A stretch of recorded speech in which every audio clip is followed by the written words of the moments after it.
$100 কোটি আর তুরস্কের সুন্দরী নারী, নইলে কূটনৈতিক সম্পর্ক ছিন্ন।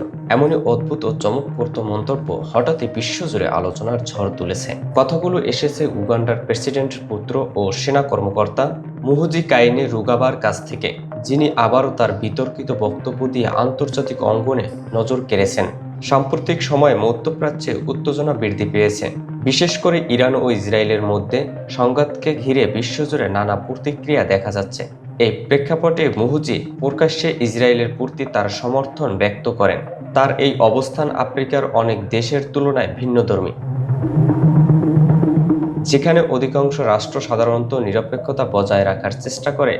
সেখানে তিনি তুরস্ককে ঘিরে করা মন্তব্য নিয়ে সবচেয়ে বেশি বিতর্ক জন্ম দিয়েছেন। এক পোস্টে তিনি দাবি করেন, তুরস্ক থেকে সুন্দরী নারী না পেলে তিনি আঙ্কারার সঙ্গে সম্পর্ক ছিন্ন করার বিষয়ে ভাববেন।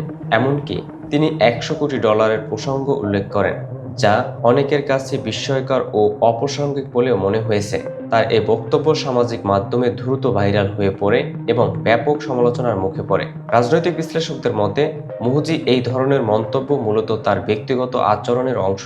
অতীতেও তিনি টুইটার সহ বিভিন্ন মাধ্যমে অদ্ভুত, কখনো হাস্যরসাত্মক, আবার কখনো উস্কানিমূলক মন্তব্য করে বিতর্ক সৃষ্টি করেছেন।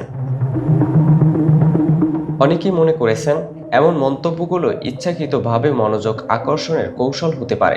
এদিকে কূটনৈতিক মহল এই ধরনের বক্তব্যকে হালকাভাবে দেখলেও তার সম্ভাব্য প্রভাব নিয়ে উদ্বেগ প্রকাশ করেছে। বিশেষ করে তুরস্কের মতো একটি গুরুত্বপূর্ণ আঞ্চলিক শক্তির সঙ্গে সম্পর্কের ক্ষেত্রে এমন মন্তব্য অস্থিরতার পরিস্থিতি তৈরি করতে পারে। যদিও এখন পর্যন্ত তুরস্ক সরকার বা আঙ্কারার পক্ষ থেকে আনুষ্ঠানিক কোনো প্রতিক্রিয়া জানানো হয়নি, তবে বিষয়টি আন্তর্জাতিক পর্যায়ে আলোচিত হচ্ছে। এছাড়া উগান্ডা সরকারের পক্ষ থেকে এখন পর্যন্ত এই মন্তব্যের বিষয়ে কোনো আনুষ্ঠানিক বক্তব্য পাওয়া যায়নি। ফলে এটি সম্পূর্ণভাবে ব্যক্তিগত মতামত নাকি এর পেছনে কোনো রাজনৈতিক বার্তা রয়েছে, তা নিয়ে নানা জল্পনা তৈরি হয়েছে। সব মিলিয়ে মুহুজি কাইনেরুগাবার এই সাম্প্রতিক মন্তব্য আবারও দেখিয়ে দিল, বর্তমান বিশ্বে একজন প্রভাবশালী ব্যক্তির সামাজিক মাধ্যমের একটি পোস্টেও কিভাবে আন্তর্জাতিক কূটনৈতিক জনমত এবং গণমাধ্যমে বড় ধরনের আলোড়ন তুলতে পারে।